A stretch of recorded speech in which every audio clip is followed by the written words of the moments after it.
мен көңілді көтеріп бір алайын, айтып не керек осы әнімді салайын. Қазақта болсын тағы той, ақ тілегім тілейін, ақ тілегім тілейін, түйім елге таралсын, қазағымыз мың жасап қариялар қуансын. Несібеңде бұл тойда аузыңды майласын, кенже мініп тайыңа қызыл гүлдей жайнасын, бесігіңде шүлдірлеп сәбилер. Шай ішіңіз барын іштім. Біздің Беріктің тойы болатын күні баяғы 6 ай болды. Ана браш болып еді. Сол бәрі осындай келін келейін деп отырмын. Осындай дастархан жазып отырды ғой. Сүре бердім бәрі бұны қарасам. 6 ай кеше. Сүйсіздер қойды ғой барын. 6 айда біздің тойға қатысты қойды.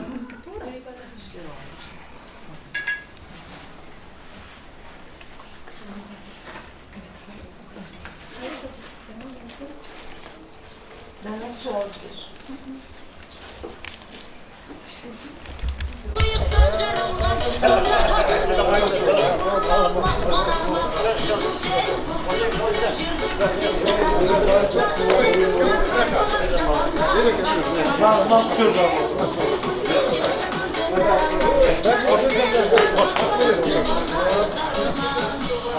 Yok, böyle oturduğum da böyle.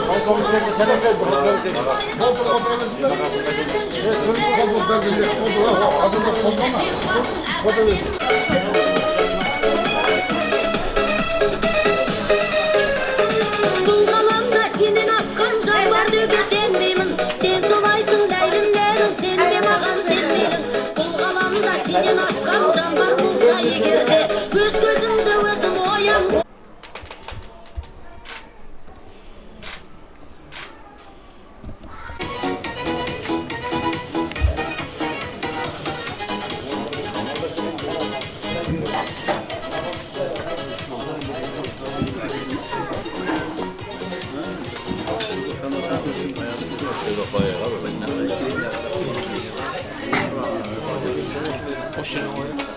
Yanması uzak, kudan kasını kullanabilir ama bol beri verilir. Özel kapasa.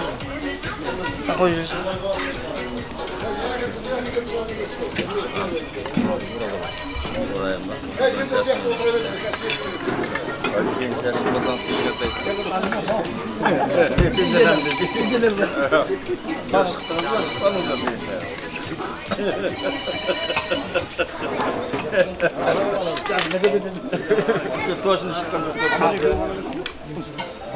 Kim bakımı da ya?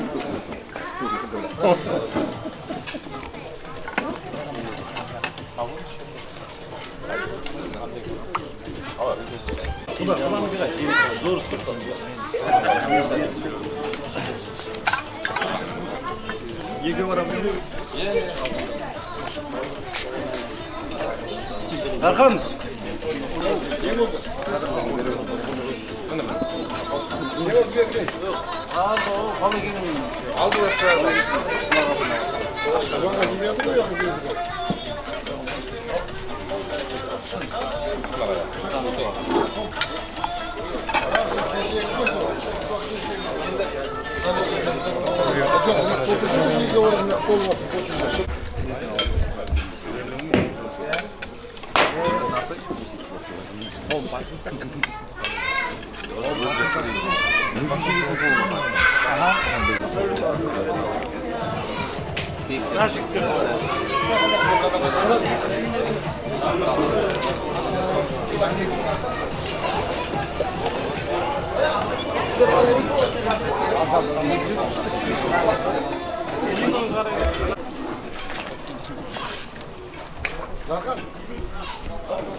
Hadi iyi görek bak.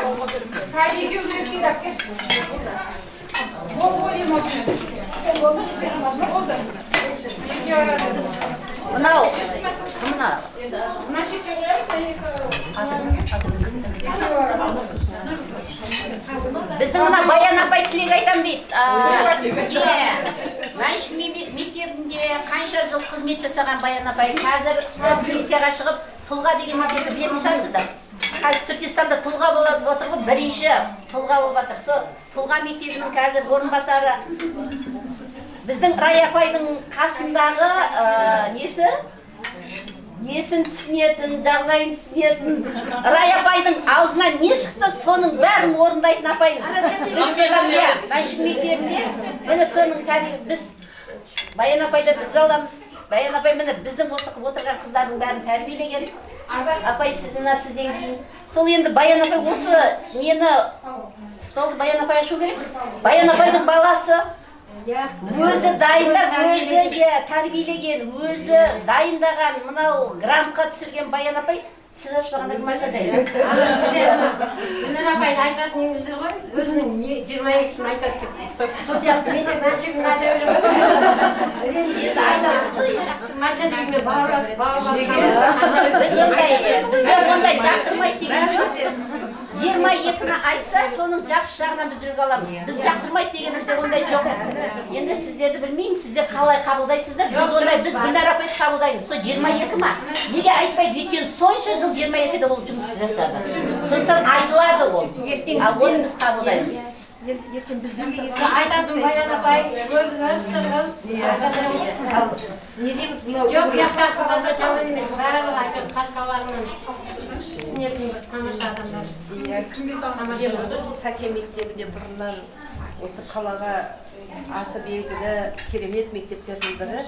Не дейміз, бірақ бізге Рая апайға Мәншіктің ерекше болатын себебі қалалық білім бөлімінде әдіскер болып жүріп, осы ең бірінші өзінің басшылық қызметін осы Мәншік мектебінен бастады.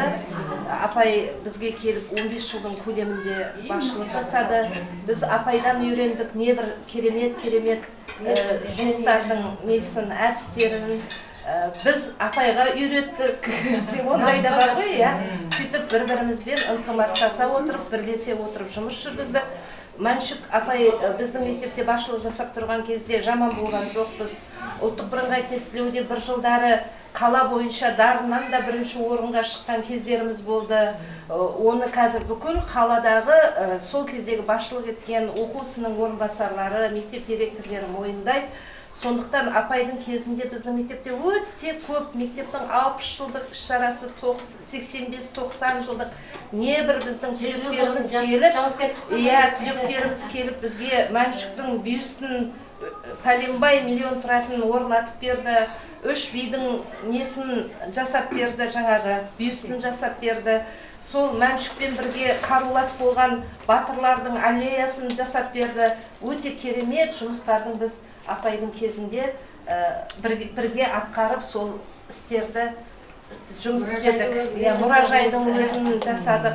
Енді ол кезде, енді мен айтқым келеді, апайдың кететініне бір жыл қалған кезде, апайдың сондай батырлығы, зейнеткерлікке шыққан 35 мұғалімді, ардагер ұстазды біз Шипасуға бір апталық демалысқа, санаторияға түлектердің несінен жіберген болатынбыз апай. Олардың артынан іздеп барған несін, олардың арттарынан небір нелерді алып бардық, жаңағы Түркістанға аты белгілі ана Тұрар деген айтыскер ақындарды апардық. Одан ең соңғы нүктесін біз Мәншіктің 90 жылдығын атап өтіп, үлкен халықаралық Қазақ-Түрік университетінің мәдениет сарайында нүктесін қойып, ардагерлердің біз батасын алған. Ас беріп осы апайдың арқасында солындай тірліктерін бәрін атқарғанбыз. Не дейміз, апай, сіздің еңбегіңіз өте көп, біз оның барлығын құрметтейміз, сізді соларды қазір есімізге алып, осындай болдық қой деп оны еске алып отырамыз. Бұл барлығы сіздің басшылығыңыздың, сіздің көрегенділігіңіз, сіздің парасаттылығыңыз, сіздің көшбасшылығыңыздың арқасында болған жұмыстар. Бәріміз жабылдық қой. Бәріміз жабылдық, ұжым болып, сондай. Енді мынау үйге қожа біздің мектепке 11 класс оқып жүргенде 3-тоқсанда келді ғой өзі. Келді, әлі ешқандай дайын емес. Сөйтіп төмен, онымен айқайласып жүріп жұмыс істеп, әйтеуір сол жылы грантқа түсіп, қожа міне енді соның бітіріп, қызметке тұрып, енді міне ақ келін әкеліп, апайды шаңырағын қуанышқа кенелтіп жатыр екен. Құтты болсын келіннің. Әжептәуір қызметке тұрды. Иә, соны айтып жатырмын ғой, қызметке тұрып, енді келін әкеліп, сол келін осы үйге бақытты, жақсы бақ әкеліп, осы үйді шаңырағын тек қана қуанышқа бөлейтін келін болсын, ата-анасына мейірімді болсын. Балзия мен Алияның көргенін, солардан көргенін істейді ғой, алдыңғы арба қандай болса, артқа арба соған қарайды дейді. Біз Алияны да өзіміз түсіріп алғанбыз, құдалығында болғанбыз, Балзия өзіміздің қызымыз, тәрбиелеген қызымыз. Міне солардан тәрбие алып, ол да жақсы бір осы шаңырақтың үлкен бір келініне айналады деген үміттеміз. Жастар бақытты болсын, апай, тойыңыз тойға ұласып, тек қана дастарханыңыз осындай жақсылыққа жайыла берсін.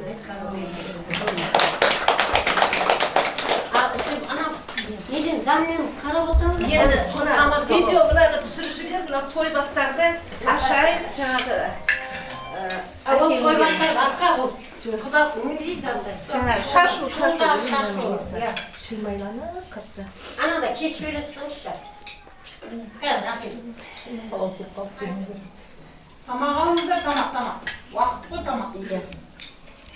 Tamam, ya başlasın. Ассалаумағалейкум.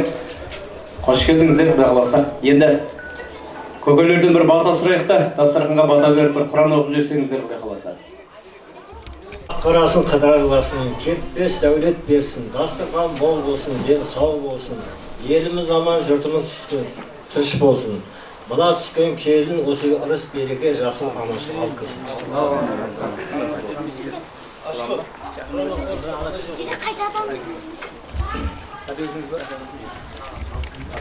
بسم الله الرحمن الرحيم قل هو الله أحد الله الصمد لم يلد ولم يولد ولم يكن له كفوا أحد بسم الله الرحمن الرحيم قل هو الله أحد الله الصمد لم يلد ولم يولد ولم يكن له كفوا أحد بسم الله الرحمن الرحيم الحمد لله رب العالمين الرحمن الرحيم مالك يوم الدين إياك نعبد وإياك نستعين اهدنا الصراط المستقيم صراط الذين أنعمت عليهم غير المغضوب عليهم ولا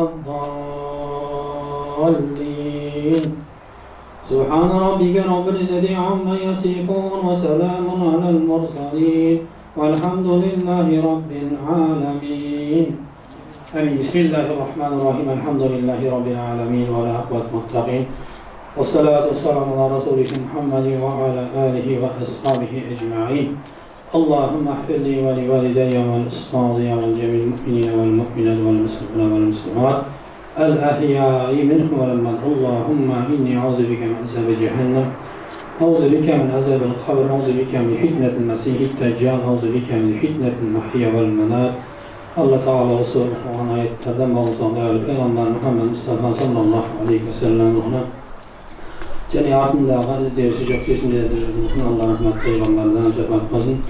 Allah Teala bana bugünkü destekhan yerlerimine destekhanda qanday yetkazganmasa niyetlari qavimlari rasul olsun. Allah Teala bana kelin kelinin Xudo xolasa ayağın qutlu berekeli bor. Xudo xolasa egeceğiz baxtli bo'lib qo'yganda umr sürü Allah Teala nasip. Allah Teala elimizden ulkan şanrağı bo'lish Allah Teala nasip etsin. Allah Teala kelishli olsun deganlarga Xudo xolasa İşköyler olun Allah nasip. Rabbi kuru barham ve anta hayrahimin amin. Allah'a Apallar iştep atқан құрметті қонақтар, жекжаттар, келіңіздер. Іштегістерге бір хабар жасап қойыңыздар, Құдай қаласа. Сыртқа шығатын әрекет жасасын. Келіңіздер апалар, іштегісілер. Аладай дастархан тұр, осы дастарханның басына көлеңкеге жайғасып алыңыздар. Алла нәсіп етсе бір керемет бет ажайып тамашалаймыз.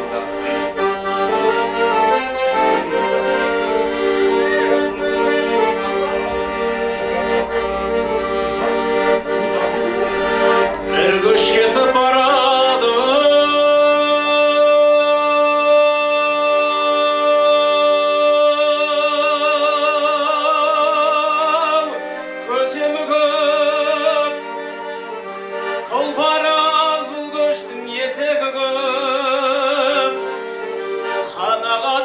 тойымсыз пәсбендедер, аларың көп қайты енесебің жоқ.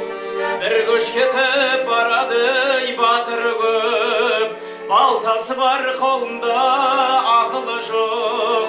Мырзасыны біреулер мырс-мырс күліп, мадақ айтқан қасында ақыны көп. Bir көш кетіп барады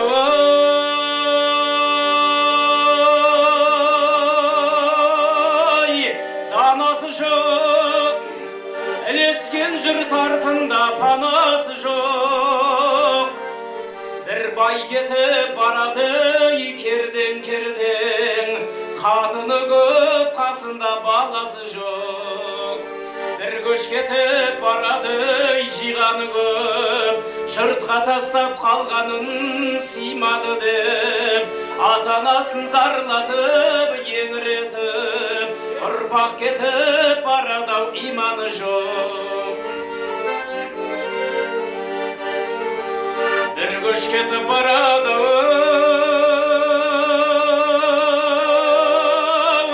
түйесі көп, мына көштің белгісіз иесі жоқ. Bir сөз кетіп барады желмен ұшып, киесі жоқ, тыңдайтын жүйесі жоқ. Bir көш кетіп барады күймесі жоқ, омырау ашық қыздардың түймесі жоқ. Сақалсыз шал кемпірлер кимешексіз, оймағы жоқ, қолында инесі жоқ. Bir көш кетіп барады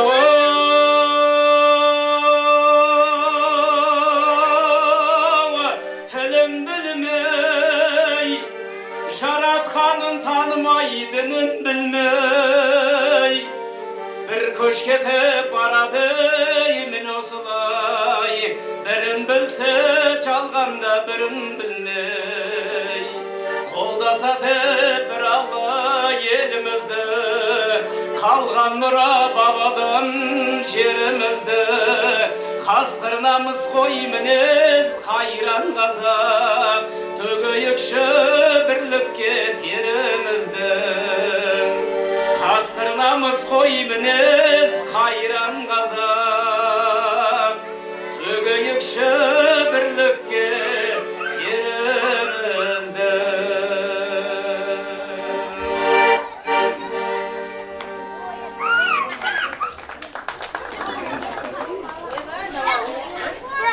Келіңіздер ағайындар, іштегі кісілер келе қойыңыздар. Келінді дайындай беріңіздер, қолтық сүйетін жеңгесін дайындаңыздар. Оқтау ұстайтын жігіт Қожа-Ахметтің достарынан оқтауға бір жігіт дайындап қойыңыздар. Қасеннен шамал шығарасың.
сәндер қадірлағайын, сіздер бір шынымен қуанғандарыңызды білдіріп, шатырлап, шапалақ ұрып отырсаңыздар, кейін шығады Құдай қаласа. Тегізет айырмай шапалақ. Сен шапалақ ұрсаң, кейін шығады. Ал керек.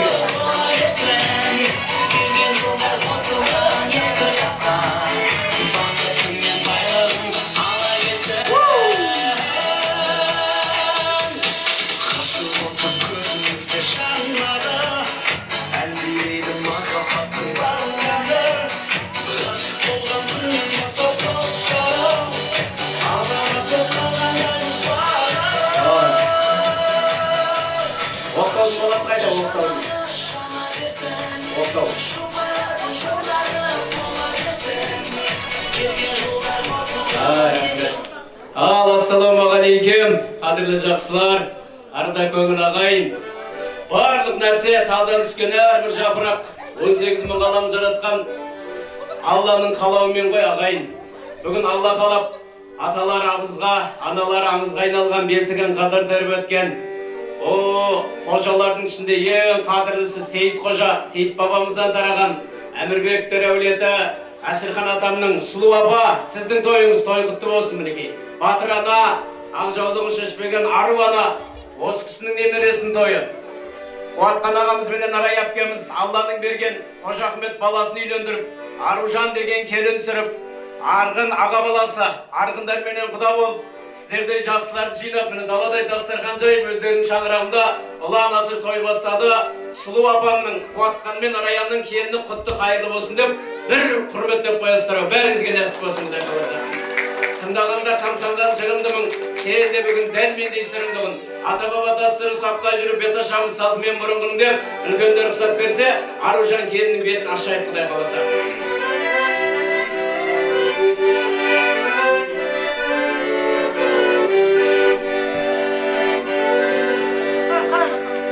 Ассалаумағалейкум, армысыздар? Есен сау көрмегелі бармысыздар? Шаңыраққа еліп келін тұсау, бет ашар той бастайтыны салтымыз бар. Ол қызды ер жеткізу армандарың, қуанғаннан көкке қолды созаламын.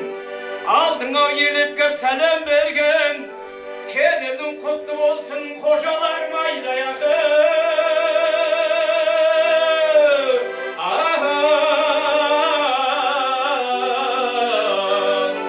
Басыңнан бақ дәулетің таймай тұрсын, бақ қара бүйіңізге қыдыр қонсын.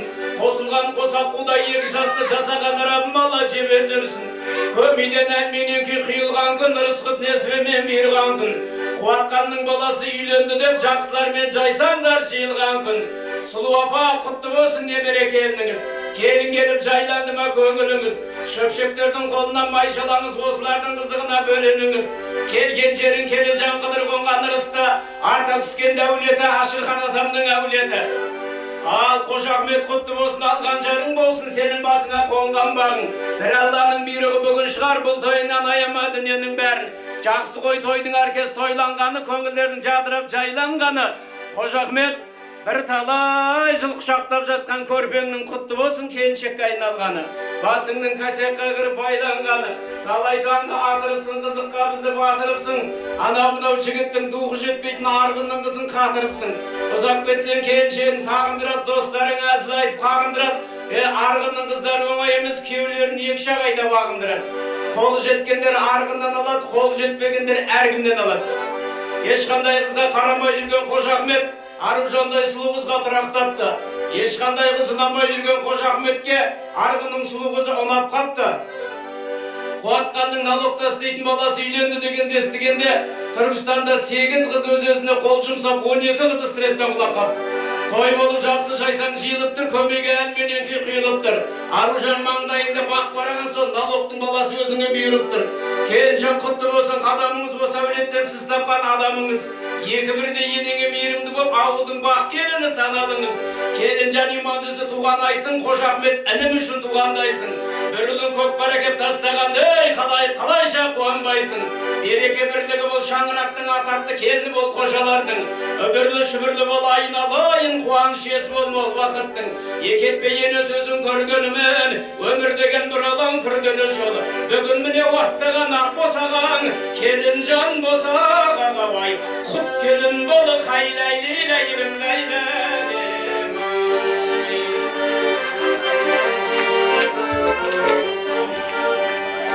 Әруақ деген ұлы сөз бабалар салған ізбенен, әруақты еске алсақ жүреміз жарқын жүзбенен.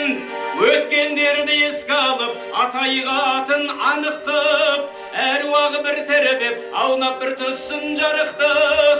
Өмірден өткен келі әруақтарға сәлемет. Айналайын келін жан өлі разы болмай кіріп аймайды. Ашырған атам, Тәжі ана, Әмірбек ата, Қасым, керемет кісілер өткен әруақтарына бір сәлем сап қойген жан. Айдай келін, аппақ келін, әруақтарға иелеп сәлем берген. Әруақтарға бір сәлем. Ғасырлардың көнесі асқар таудай белесі, бұйрығындай патшаның келінге берген кеңесі. Сұлу деген әжең отыр енеңіздің енесі. Шекер мен балды қайнатқан, кілеммен үйді жайнатқан. Әже болып бұл күнде немере шөберелерді ойнатқан. Қырау шалған шашы бар, ел сыйлаған басы бар. Сұлу деген әжеңе мың сәлем сал. О, бір талайға келген жасы бар, үлкен батыр ана. Әжеге мың сәлем сал. Ал шапалағаныңдар әжесіне.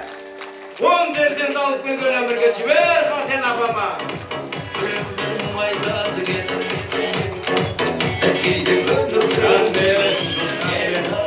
Сұлу апа, жақсыларға тола берсін айналаңыз, шөпшектің қолына май жалаңыз Құдай қаласа.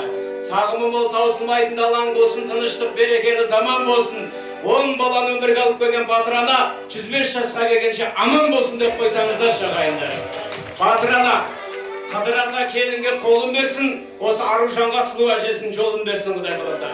Жас үлкендер өз алдына бір төбе, олар кеткен қызметіңде мәртебе. Еу айналайын балам десе болғаны, бақ құсының қасыңа кеп қонғаны. Үлкен аталар менен апалар, жас келін кеп түскенде аталардан баталар. Жасы 100-ге келген Ешжан деген атаң бар. О, ер басқарған керемет Қаныбек деген атаң бар. Сыдық ата, Өмір ата, Пердайым апа, Роза Айғаным апа, Жанар Назым апаларымыз бар. Әулеттің көші сүйреген аталарға, апаларға бір сәлем сал. Шаршама келін аяқ қолын салсада. Ал, үлкендер келіңіздер. Апалар келіңіздер. Біреулер сыр айтады көп, біреулер айтады кеп. Әскейді өмір сүреміз, осы жұрт не айтады. Рахмет. Сөзімді қоштап ал келін, ақ құрақтай бал келін. Атаң үшін иініп сәлеміңді сал келін. Ешкімге бөтен сөзі жоқ, қуанып отыр тойы көп. Қарапайым өмірде тимеген ешбір көңілге, жақсы жан ғой қуатқан атаң бірақ келген өмірге. Қуаныштан нұрланып, арайланып, бар дүниесі думанға жүре айналып. Ей, Қожа Ахметімнің бір басы көбейді деп, қуат ағам отыр бақыттан бас айналып. Алатынды ақтайын, ағамды біраз мақтайын. Раядай жан жары бар, құлай сүйген әпшемді көңіліне ұнай білген. Осы Сейіт қожалардан жақсы жігіт екеу болса, соның бір қуатқан деген сенің атаң құдай сүйген. Бір сәлем атаңа. Ал шапалағына жерге келіңдер. Атаңызды. Мінекен, атаң осы. Жақсылап тұрып танып ал. Маңдайында бағы бар, раядай сұлу жары бар, Қансарайдай тамы бар. Кезінде полиция болып істеген ояғы тағы бар. Несін айта берейін, атаңда адамға керекті негізі бәрі бар. Көктемнен соң жадырап жаз болады, сәлем салсаң атаң мәз болады. Қуатқанаға, сіз сияқты туған атаға 10 000 теңге вообще аз болады. Тағы бір сәлем салшы атаңа. Қошемет қайда атасына? Қуатқанаға. Өзі сондай сыйлы адам. Жұрттың бәрі сыйлаған. Полиция көп кезінде осы Қожа Ахметтің тойына ақшаның бәрін жинаған. Беташарды қуанып бастап көтем Қуатқанаға. Рая апшем шақырған соң қоштап көтем. Айтқан кезде қорықпай тастай беріңіз, банкыңызды өзіңізге тастап көтем кетіп баратқан кезде. Той төріне енейік, тойға шашу берейік. негізі Қуатқан ағама түсіндіре алмадым ау, ер кезек ішке дейін деген. Тағы бір рет көрейік, тағы бір саламдашы Қуатқан ағама. Шабала ұрмайсыздар ма ағайындар?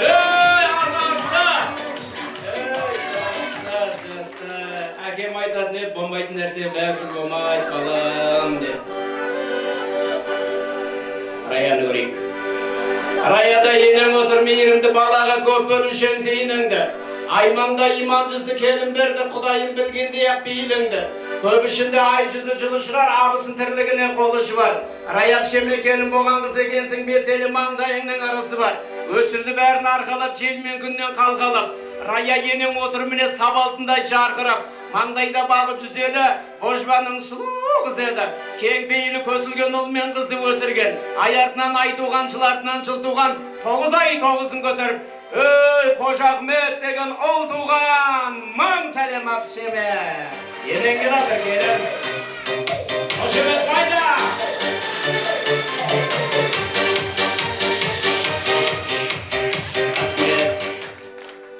Әпкеміз еді зерек бір, ағайынға керек бір, айналайын келін енең, бір мектепке директор, өзі қажы, той төріне ене боп ендіңіз ғой Раяпше, міне Қожахметтің бақытына сендіңіз ғой, өзіңіздің де ішін сезіп тұрған шығар, жақ Қуатқанның қанша рет сәлем саған көрдіңіз ғой, тағы бір сәлем саған ал көріңіздер, директорге жатыр, тағы билем әпке, билем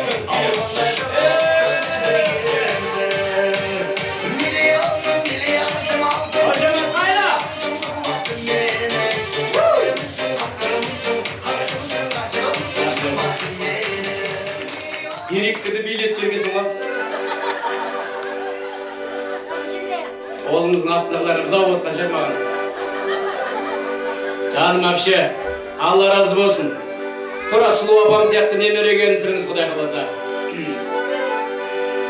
Судың тартпа болу сағасынан, киіз үйдің мықтылығы ағашынан, ал біздің Қожахметтің жақсылығы жиен жан деп кеп отқан нағашыдан. Жиеніміз үйленді, тамаша бір күйгенді деп нағашылар отыр. Алтынның ұнтақтары, алпамыстың ұрпақтары, божбандардың елі. О, Ибадуллай Серіктен, Серікбай деген атаң бар, Келінжан, Исіғазаққа белгілі. Үлкен нағашы атаң Серікбай ата, Сәрсенгүл апа, Берік нағашы Раушан, Дәркенменен Елвира Қайратпенен Сәуле, Нұржан Бибі Зәуре, Бибі Фатима Нұрсұлтан. О, атасының немересі біздің Қалқабай көкемнің жиендері Нұрсатай, Исатай деген палуандарға бір сәлем сал. Нағашыларға бір сәлем. Қожахметтің нағашылар, Сәрсенгүл апа.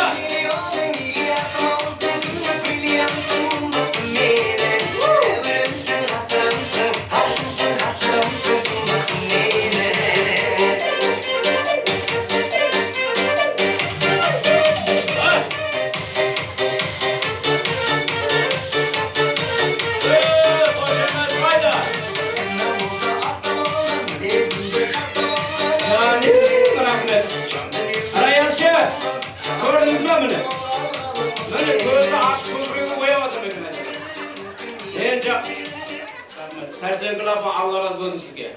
Міне ағайын, кез келген алыптың артында әйел адам тұрады дейді. Серікбай атамның осы елге белгілі болып жүрған осындай жан-жарының арқасында ғой, шапалақ ұрып қойыңыздар. Сәрсенгүл апа, күйеу балаңызбен қызыңызға айтып қоймайсыз ба осыны жәнде? Басында осыларға түсіндіре алмадым жәнде осыны. Әр уақыттардан кейін апамды айтып мүмкін біраз адам бар екен. Сараң адам ақша деп қайғырады, жомарт адам міскінді тойдырады. Біреуден алған ақшаңыз емес Сәрсенгүл апа, тамада балаңызға берген ақша бай қылады Құдай қаласа. Онсыз да Құдай беріп қойған адамдарға бере берсін Құдай қаласа. Айналайын Келінжан, Беке деп ағайын туыс сыйлар елі дүниесін жиендерге жиған еді. Берік деген керемет нағашың бар, Түркістанның менмін деген миллионер Берік нағашыға бір сәлем. Ал шапалағырыңыздар. Біздің күйеу бала, ағайынға күйеу бала, Берік нағашыға тағы бір сәлем. Рахмет. Алла разы болсын, айналайын Берікжан. Міне ағайындар. Енді шамал қан жүгірейін деді келіңдер. Полиция мен директорға түсіндіре алмай қалған ше. Бермейді олар алап деп қана. Келінжан Қыпшағайын талдырайын. Ел алғысын батамен жандырайын. Мына біздің Абдақ деген атамыз болған Исіғазақ мойындаған Қалқабай деген ағам бар қазір. Осы Қалқабай ағамның екі бірдей жиені бар. Нұрсатай мен Исатайға тағы бір сәлем салдырайыншы ағайын. Шапалағырыңыздаршы. Сәрсе Серікбай атасының немерелері. О, атышулы біздің Бәйімбеттердің жиені, Қалқабай атасының жиені, Нұрсатай мен Исатайға бәр сәлем саш. Серіктің шашына индіп тұрған күні қолығымызды. Шамалап ұзаңыздар, шағайындар, текті алғықтың ұрпағы, текті болмай туама дейді. Нұрсатай, Исатай, бәр музыка. Рахмет. Мына бала басып болады точно. Мынаны білмеймін анау басып, анау білет. Берген қолым алаған деген ағайын. Берген бала болады ағайындар. Жаным, Құдай саған да берсін, Құдай қаласа. Сосын Қадірлі ағайын, мына ақша сабатқан адамдардың ақшасын аңдып отыра бермей бір шапалақ ұрып отырыңыздар. Сіздерді саластыр сол ақшаны же. Дейді қазақ, құда деген 1000 жылдық, дегенде бар күйеу болса 100 жылдық. Құда жекжат ғұмыр бойы сыйласып, татулықпен өте берсін күн жылжып. Қыз алысып қыз берген құдаларды айтайын, құдағиларды айтайын. Ерік құда, Гауһар құдағи, Палмағамбет құда, Алма құдағиға бір сәлем сап қой. Шапалақ ұрып қойыңдар. Құдалар келіңіздер.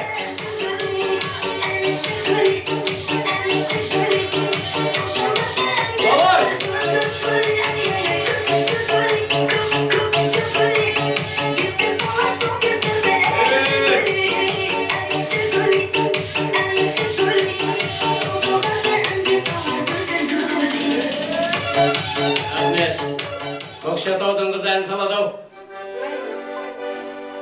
Ән айтады сияқты рең басыңыз.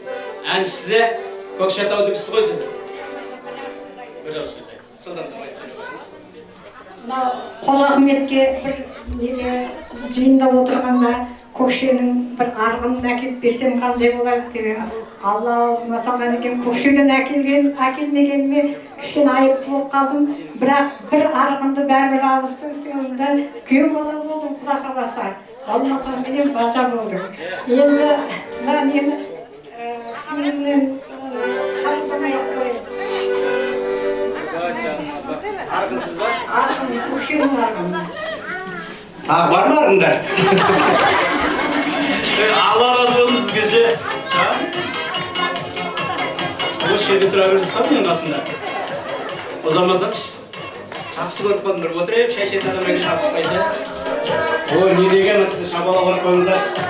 Көкшетаудың қызы ағайын, Алма апа. Жаным. Қожа Ахмет жан-жарыңа таза болғын, Алмағамбет құдамен бажа болдың, Құдай қаласа. Жиі барсаң қайын жұртқа амап тұрасың. Егер арғынның қызын түсінбей атсаң, Алмағамбет құдаңнан техничне сұрап тұрасың, Құдай қаласа. Қандай еді деп. Айналайын Келінжан, жасыл күндері өз алдына бір отау олар барда асқақ емес алатау. Айналайын бақытты бол дегені алдыңдағы көп бөгетті жеңеді. Қуат атаңның туған бауырлары. Болатқан мен Мадина, Есімхан мен Гүлнар. Шоқан, Айгүл, Гүлнар, Манап, Сания, Асыл, Мафуза, Барат, Гауһар, Мұқатай, Ардақ, Байзақ, Жадыра, Жанатқа бір сәлем сапқай. Ал бауырлары бір. Бауырлар ұқсат көрсеңіздер.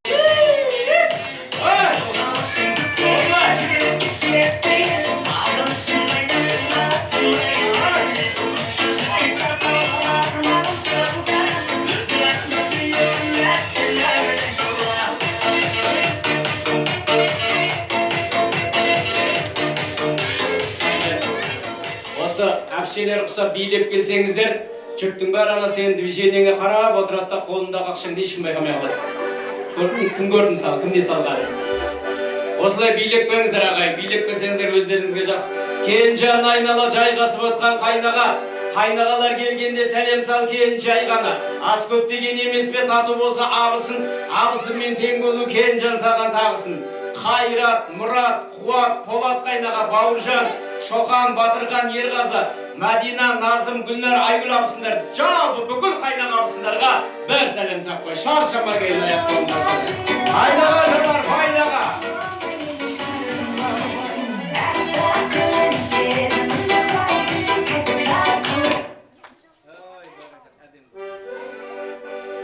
Свет өшті ма?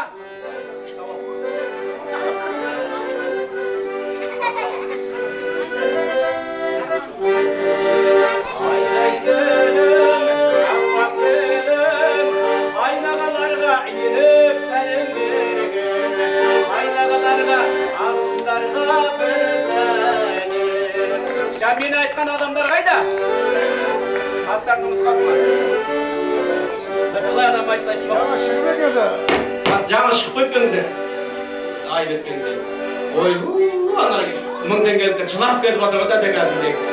Екі көзсізде ғой.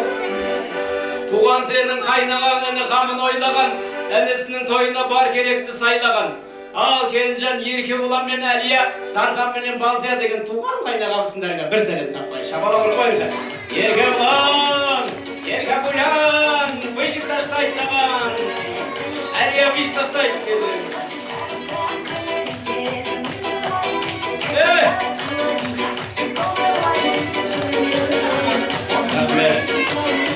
Қатындарың қайда, келіншектерің қайда? Арайлап таңы ататын, пайдаға белден бататын, магазинде жүріп күніге $1000 ақша табатын Еркебұланға тағы бір сәлем сал. Туған қайнаған, магазині бар Келінжан. Сала бер. Еркебұлан, шабала ұрып қойыңыздар. Ей, жаным болса, папасы мен мамасынан алмай қалған екен айналайын. Шалбарды. Мыналардың бәрі кейінен сынды ғой. Жандарым ау. Айналайын Келінжан. Қалай жердің төріне барам ба деп, ағайынның алғысын алам ба деп, фирманың мықтысы Дархан тұр, мен неміне Еркебұланнан қалам ба деп, Дарханға бір сәлем сал. Фирманың мықтысы Дархан. Дархан, сенің арқан olsun be. Darхан gel atыр.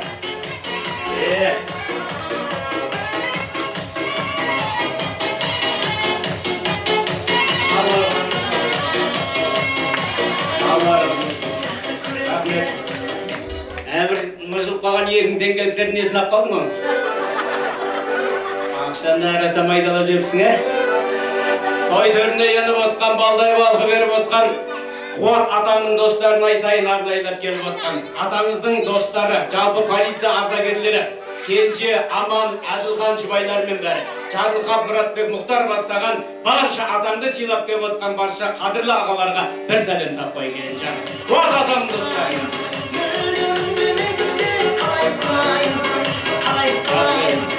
Шағын жерде отырып өзіңіз ұра бара дегізді. Банкын өзіңізге тастап кетем деген бұл кісі, ақыр өзіме қала деген ұрып атыр. Жібер, ағалар келді.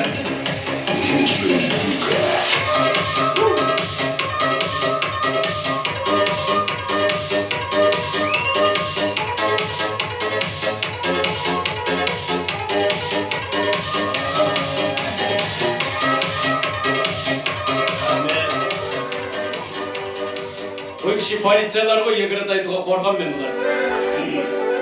Не десең де ұстаз жөні бір бөлек, қайда жүрсен қолтығыңнан тұр демеп. Нағыз ұстаз ақылгөйде Асқаржан барлық ұрпақ ұстаздардан басталған.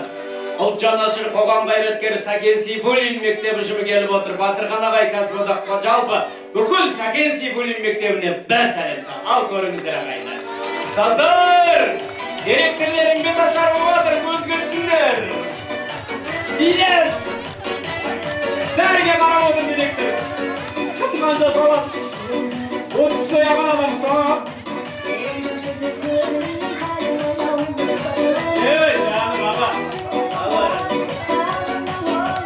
Жаным аға.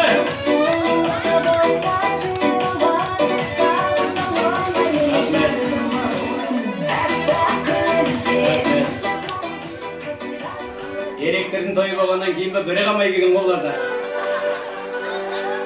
Құрсын тағы. Ал күстемде келе дертең деп тұр қолар. Сағат бөлетін кез. Айналайын Келінжан той төріне еніп отқан, балдай балғы беріп отқан. Райапшен бұрында директор болған Мәншік Мәметова мектебі жұмы бар. Әлайдар қожа бастап келіп отқан Мәншік Мәметовадан келген қонақтарға бір сәлем сал. Әлайдар қожаген бастап келді. Ойбай, бұрынғы директор болса да бәрі кеп қылыр. Қайт барып қалама. Жібер музыканы.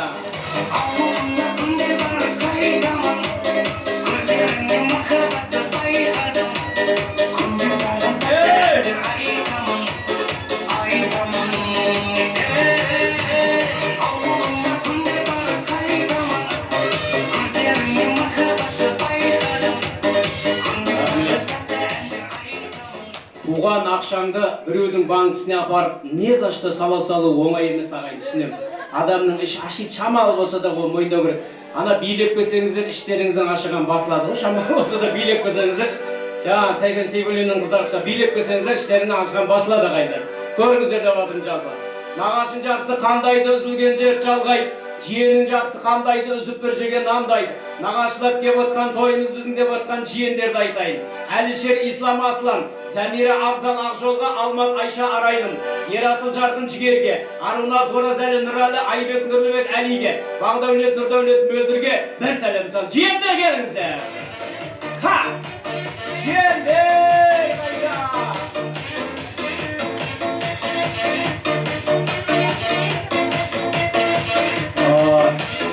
Рахмет.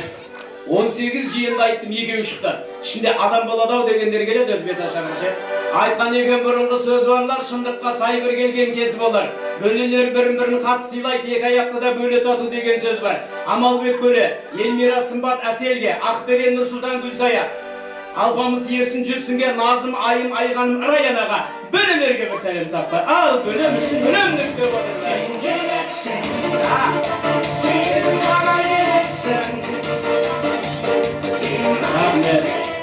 Бұлардың да ішінде біреуге келеген қайтар Құдайға шүкір. Беташарға бүгінгі тойың сенің деп отқан, көршілерді айтайын арнайлап кеп отқан. Мен көрші едім деп отқан барша, бөлелер бар екен, бір сәлем сал Келінжан. Көршілерге бір сәлем, Келінжан, атымыз аталмады демеңіздер. Көршілер, барша көрші ауылдастарға бір сәлем. Барсыздар ма? Көршілерге бір сәлем. Келіңіздер.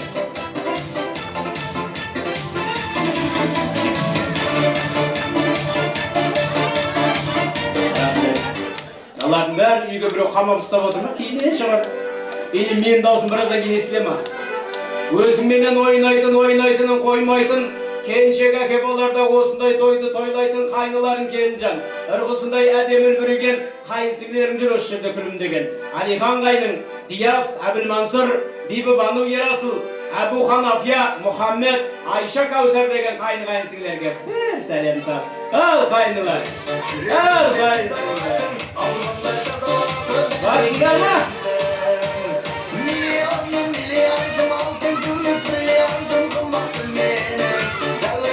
Рахмет. Берсеңіз шаршы, берсеңіз. Банк өзіңізде аламын. Рахмет. Өй, жандар. Майдалап қоймаған екесі. 10 мың теңгеліктер. Неше август келатырда қалса, сағат бөлеміз. Той, Сейгулиннің қыздары заводы. Той дәріне еніп отқан, балдай балқы беріп отқан, Еркебұланның ағаның достары бар арнайлап кеп отқан. Жомарт пенен Дәулет, Бақтияр мен Ербол, Нұрбол, Мұхтарбек Болат, Нұрбек Алмас, Арманға, Жеңіс Азамат Бекжан, Ұлан Олжас Мейіржан, Әділ Нұрбол Мирасқа бір сәлем сал. Еркебұлан қайнаған достарына бір сәлем сал.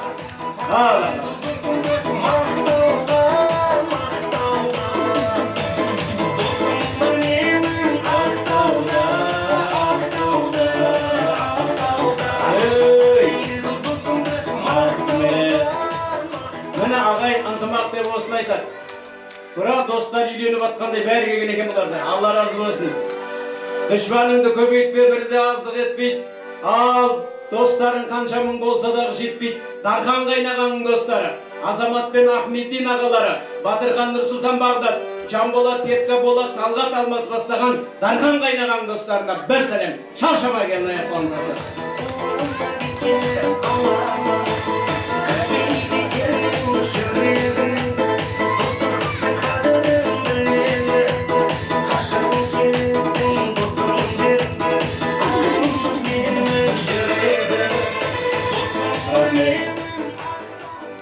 жастары жаңелдегілермен шамаласау бәрібір десе. Қонақ келсе есікке жүгіріп шық кешікпе, қарсы алмасаң қонақты кесір болатын есікпе. Налог, Қожақметтің ұжымы, Азамат аға бастаған Асылбек пен Нұртасқа, Бағдат пенен Бейбарыс, Нұртас, Әділет Асқатқа бір сәлем сал. Налогтың жігіттері келатыр ағайындар.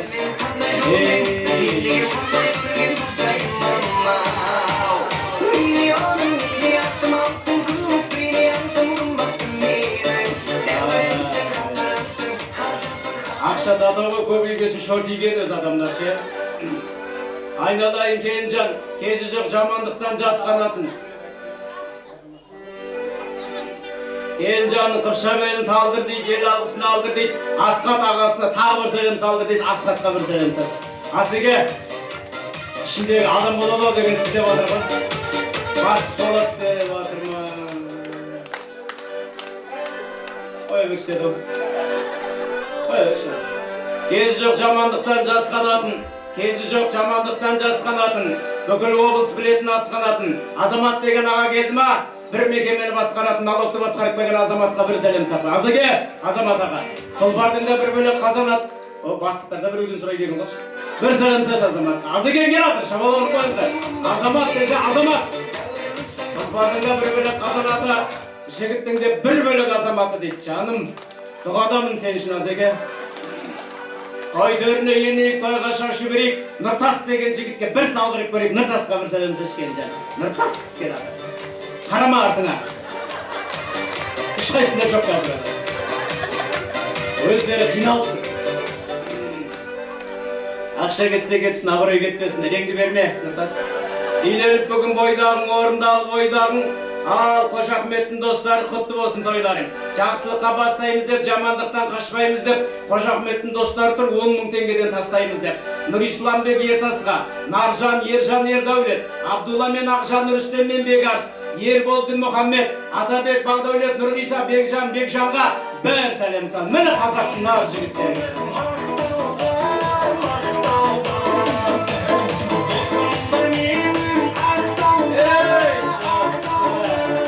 Рахмет. Алтыны бар, қысқасы бар, толығы бар, семізі бар. Реңдеріне қарасаң клаштекшілер бар сияқты арасында.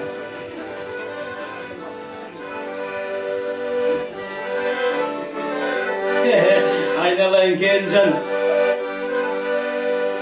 Бет ашарды жандыр деп, әзілменен есін тандыр деп, қасындағы жігіт айтты негізі Нұрисламға бір сәлем салдыр деп. Нұрисламға бір сәлем салшы Кенжан.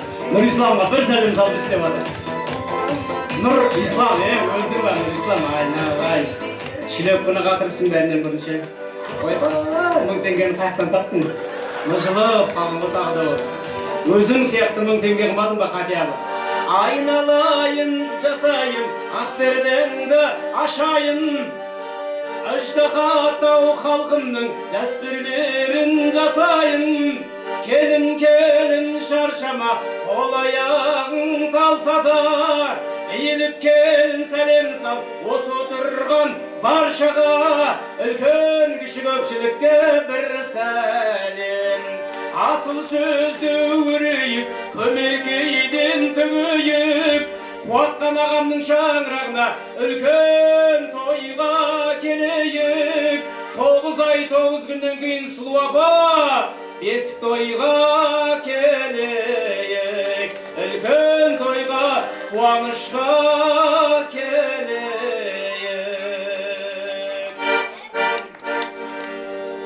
Арда көңіл ағайын, оқты басқыр ұлтты дәстүрдік, қазақтың ең үлкен дәстүрі бет ашар. Бір балдарыңыз екеуі болып қуанып атсыздар ағайындар. Әзіл болсын деп айта берем, тілім тиіп кетіп атса, егер Алла разылығы үшін кешірім сұрап қойын ағайын, әзіл болсын деп айта береміз арасында. Мен енді мына Раяпше келіңіз, апамдап келіңіз, сұлу апамды жетектеп келіңіз, ертең келін сізді де жетектеп жүретін болады. Қалай шабыла ұрмайсыздар ағайындар. Тәрбиетті жігіттің басында оқталының орамалын сол жігітті шешіп беріңіз. Бойдақсың бәрім? Шыңдайды. Ең басынан үйлен қоғадым жақсың ше? Ана ақ орамалын сұрық болады, інім. Bir аптаға дейін біреуді әкелмесең өзің тақып кетесің, өмір бақи. Тарап тақ құда қалса, басына тақ, орамалақ, басына біткен бақ қосын тағыласа. Оқтауды беріп кет, саған жос болсын. Ал, сұлу апа, бисмилла, немерелерін бет ашайын деп жатыр ағайын. Маңдайынан сүйіңіз апа, қалған жеңіл рухами не трогать деді Қожа-Ахмет айтжанды. Ерінен тиіспес негесі бар деп жатыр. Қошемет ұрпайымыздар, әжесі, батырана маңдайынан сүйіп жатыр. Тура осындай болсын кейін деп жатыр. Ей жан, Раяпше келіңіз. Келіңіздер, бірінші маңдайынан сүйіп алыңыз. Бағы ашылады, маңдайынан сүйіңіз. Еріне тиіспеңіз жаным. Бұрыннан танисыз деймін. Сәкен сүйгілін жақта тұра ма? Бәсі, мәншік жақта тұра ма? Жай оқтауды әдемілеп беріңіз, ер қолдап беріңіз. Жаным, мен оқтауым деп, самурайдан бұлшықтап ұстадысам, әдемілеп беріңіз. Ана екеуіне мәлімше? Жәнді бермедіңіз бе, екі дәстүріңіз шық еді. Міне екеуіңіз жандарым, қызыл німші. Ол німші азық қылады, бұл екеуіне ше, әпше, рұқсат берсеңіз мен 5000 теңгеден беремін. Рұқсат па? 5000 теңгеден жандарым. Ана келін қанша рет сәлем салды, сонша рет сәлем салды ғой. Ортада тұрған Аружан екі шетіндегі екі абысына бір сәлем салып қой. Міне өзің жеке сал, біреуіне салып, тағы да бір сәлем сал, екіншісіне сал. Екеуіңе сәлем салды келін. Екеуіңе келін. Не істеп отыратындар сәлем салғанда? Ана ол үйде өтешем. Саған да салды. Тура солай салды саған да. Салды. Қанша абысындар екеуі көре алмай тұр мына жақта ше, ішін тырнап. Оларға қарағанда сен екеуі бақыттысыңдар. 10 секунд болса да 5000 теңге ұстап тұрыңдар жандарым. Я Құдайым оңдасын, еш жамандық болмасын, екі жастың басына бақыт келіп орнасын деп бата беретін кісілер бар ма деймін деп отырмын, бата беретін кісілер. Әулеттің үлкендері қуатаға атын айтсаңызшы, мен шақырамын. Кім аты? Кім? Алмағамбет құда ма? Әулеттен бір кісі құдадандар, бата көп тұқмайды, көкелер. Бата беріңіздер ме қосылып атқан жастарға? Көке келіңіздер.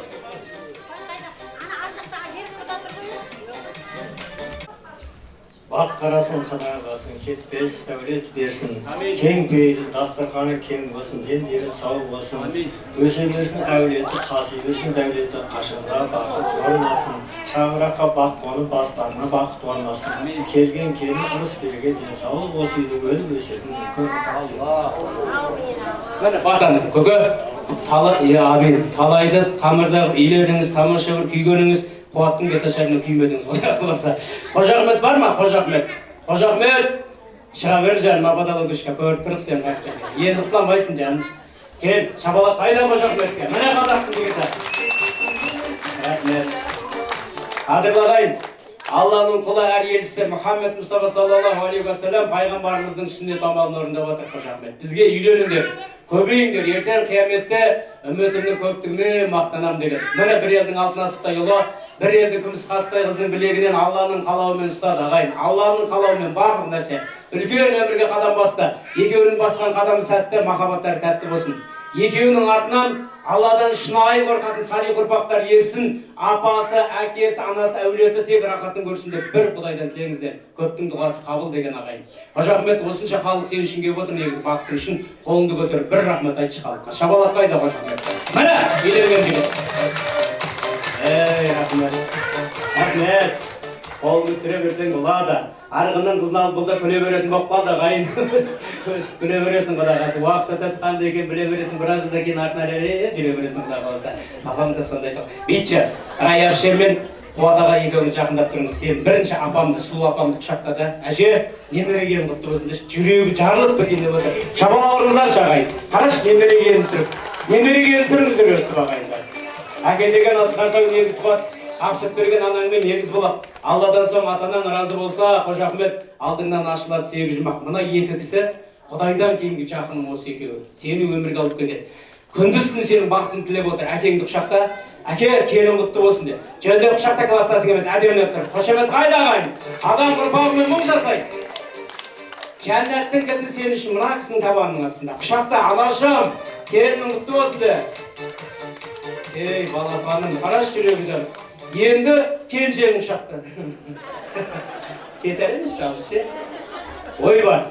Қожа Ахметтің алдында айқара ашылған есігі болсын, жас келіннің қолында тербететін бесігі болсын. Әйелге, ері жақын анасынан, келінжан сенесің бе, сен осыған, Алладан соң ерінің разылығын шығармау керек әйел санасынан. Екеуі қол ұстасса күнәлары төгілер саусағының арасынан дейді. Екеуінің ұстасқан қолдары ажырамасын ағайын. Жүректеріне Аллах иман берсін, өнсін. Алла құлатпайтын, тұғыр жылатпайтын ғұмыр берсін екеуіне. Артынан салих ұрпақтар ерсін. Ақылың, ойың, санаң бар, жылы төсек панаң бар. Еш себебім жоқ алаңдар. Қасында әкең, анаң бар, ұл қызың бар, балаң бар, алдыңда барлық тағам бар. Тып-тыныш мынау заман бар. Құдіреті күшті Аллаға шүкір етіңдер адамдар дейді. Шүкір етейік. Мынандай дастархан біздің қазақтың маңдайында болмаған ағайындар. Алла осы бейбітшілік қияметке дейін қайыр етсін деп қойыңыздар. Бәріңіздің мына біздің Қожа Ахметтің алдында айқара ашылған есігі болсын дедік. Келіннің қолында тербететін бесігі болсын. Айналайын ағайын, қасиеттім. Көңілдеріңіз дәл бүгіндей тасып өтсін. Қуантай ағамның шаңырағында отқан мұны керемет беташар тойды бәріңіз отбасыларыңызға Алла нәсіп етсін. Отандарыңызға той болсын ағайын. Рахмет. Той құтты болсын. Рахмет. Жақсылық көріңіздер. Құтты болсын. Әде. Отаға құтты болсын. Суретке звалам десеңіздер десең. Шапан. Маған жабама. Ойла тоқтап онда. Апшы мағына келесіз ба? Және басына тұратқан қайнататын оны. Жаным. Алла разы болсын. Ағайын.